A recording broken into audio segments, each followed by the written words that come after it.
রাত্রি 12টার সময় surprise gift পেয়ে গিয়েছি। চলো তোমাদেরকে এখন দেখাই। আমরা এখন কেক মেখে ভূত হয়েছি, দেখবে সবাই রং খেলার মতো কেক মেখেছি, শুধু মা বাদ দিয়ে আর বাবা বাদ দিয়ে। রিয়ন, তো আজকের ভিডিওটা কিন্তু আমি কেক কাটিং থেকেই শুরু করলাম। দিনটা ছিল 19শে আগস্ট, রাত্রি 12টার সময় বরমাসের কাছ থেকে পেয়ে গিয়েছিলাম আমি বার্থডে সারপ্রাইজ। তো এই রাত্রি 12টার সময় দেখো আমি কিন্তু কেক কাটিং করেছিলাম, তো সেখান থেকে কিন্তু ভিডিওটা শুরু করলাম।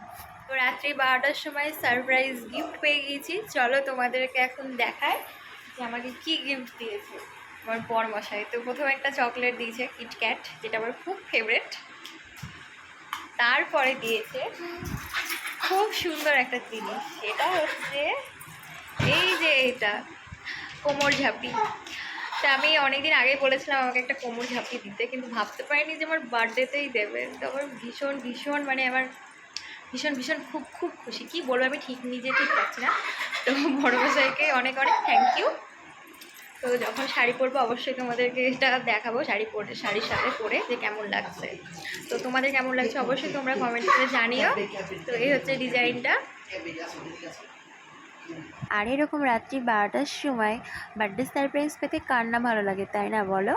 তো কেমন হয়েছে কোমর ঝাঁপিটা কমেন্ট করে জানিও। গুড মর্নিং সবাইকে। দেখতেই পাচ্ছ সকাল সকাল রেডি হয়ে বেরিয়ে পড়েছি, যাব হচ্ছে স্টেশনে। কারণ আজকে যাব বাবার বাড়ি, যেহেতু আজকে আমার বার্থডে বলে কথা, তো বাবা মায়ের কাছে না গেলে কি হয়।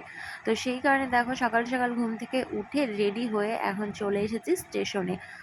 আর আমাদের ট্রেনটা ছিল 8টা 10-এ, কিন্তু সেখানে ট্রেনটা এসেছিলো 8টা 20-তে। তো এরপরে দেখো ট্রেনে অনেকক্ষণ হলে উঠেছি, আর এখন কিন্তু বহরমপুরও চলে এসেছি। তো বহরমপুর স্টেশনে তো বেশ কিছুক্ষণ ট্রেন দাঁড়ায়, তো আমরা একটু বসে বসে ঢং করে নিচ্ছিলাম আর ভাবছিলাম যে কতক্ষণে বাড়ি যাব।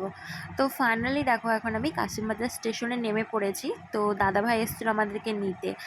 জানো তো এই বছরের বার্থডের দিন কিন্তু পড়ে গিয়েছে রাখি পূর্ণিমা। তো সকল দাদা ভাইদের জানাই রাখি পূর্ণিমার অনেক অনেক শুভেচ্ছা, অনেক অনেক ভালোবাসা। তো সকাল সকাল দেখো একটা বোনও কিন্তু আমাকে রাখি পরিয়ে দিয়েছে। চলো এরপর বাড়ি যাওয়া যাক। বার্থডের দিন চলে এসেছি বাড়ি, অনেকক্ষণ হলো বাড়ি এসেছি।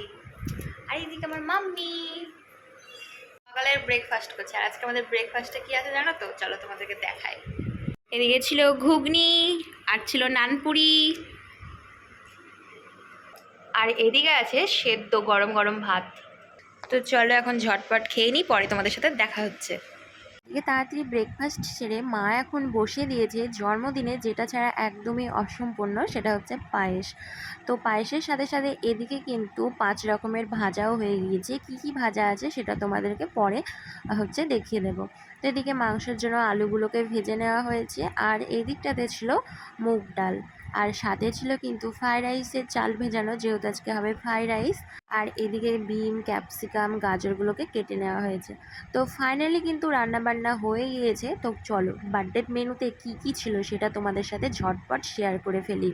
প্রথমেই ছিল পায়েস, রসমালাই, দই, আমড়ার চাটনি, পাবদা মাছ, ডাল, চিকেন, এদিকে ছিল স্যালাড। আর এখানে এক থালা ভালোবাসা ছিল, যেখানে সব কিছু কেক টেক চকলেট রাখা ছিল। আর ছিল ভাত, পাঁপড় ভাজা, পটল ভাজা, আলু ভাজা, বেগুন ভাজা, বরবটি ভাজা, কাঁকরোল ভাজা। তো এই ছিল বার্থডে মেনুর খাওয়া দাওয়া। তার আগে কিন্তু আশীর্বাদ পর্ব আর দাদাভাইকে রাখি পরানো দুটোই ছিল, কিন্তু সেটা না আর আমি ভিডিও করতে ভুলে গিয়েছি।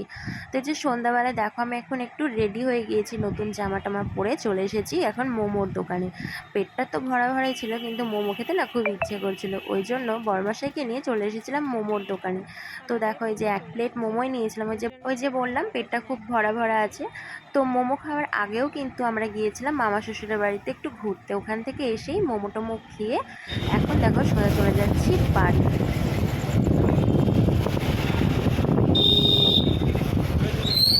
বাড়ি এসে কিন্তু আমি আরও একটা সারপ্রাইজ পেয়ে গিয়েছি।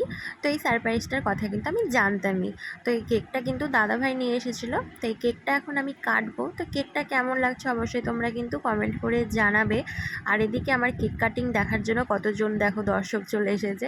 তো এই যে এটা ছিল আমার মা, ওটা আমার বর, তোমরা সবাই চেনো। এটা ছিল আমার একটা কাকুর মেয়ে, আর এদিকে ছিল কাকুর ছেলে, মানে ভাই আর বোনও ছিল। তো বক বক হলো, চলো এরপর কেকটা ঝটপট কেটে নিই। তো এই যে এখন দেখো আমি কেক কাটিং শুরু করে দিয়েছি। আগাগোড়া কিন্তু আমার জন্মদিনটা ভালো মতোই হয়ে এসছে। তো এর আগে কিন্তু বিয়ের আগে বন্ধুদের নিমন্ত্রণ করে বাড়িতে খাওয়া দাওয়া করে জন্মদিন হয়েছে, এমনকি বিয়ের প্রথম জন্মদিনটাও হয়েছিল, মানে আগের বার। তো এই বছর কোনো প্ল্যান ছিল না, ইচ্ছে ছিল বাবা মায়ের সাথে সময় কাটাবো, ভালো মন্দ রান্না করবে, খাবো। তো এই করে আজকের দিনটা কিন্তু আমি পালন করলাম। আমরা এখন কেক মেখে ভূত হয়েছি, দেখবে সবাই রং খেলার মতো কেক মেখেছি, শুধু মা বাদ দিয়ে আর বাবা বাদ দিয়ে।